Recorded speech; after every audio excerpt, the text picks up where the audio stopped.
Unapozikubali baraka za Mungu, unapozitamani baraka za Mungu, hakikisha ya kwamba upo tayari pia kufuata mchakato wa namna ya kuzipata.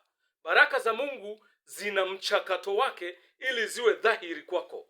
Baraka za Mungu zina utaratibu wake na kanuni zake ili kusudi ziwe bayana kwenye maisha yako. Usipofuata hiyo michakato, usipofuata hizo kanuni, usipofuata huo utaratibu, hakika hizo baraka utazisikia tu, na unaweza ukafika mahala ukaona kama vile ni uongo, kama vile hazipo. Lakini ukweli wa neno la Mungu ni kwamba baraka zina mchakato. Wakati Mungu amemwahidi kumpa mtoto baba yetu wa imani Ibrahimu, ulikuwepo mchakato wa kufikiwa kwa ile ahadi.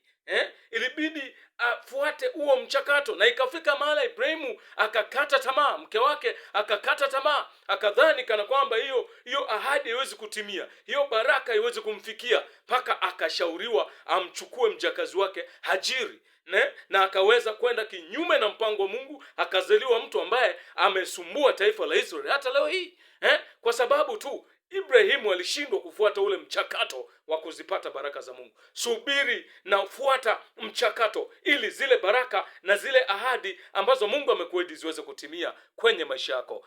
Ikikupendeza, unaweza ukafollow, unaweza ukalike, unaweza ukacomment. Amen. Mungu akubariki sana.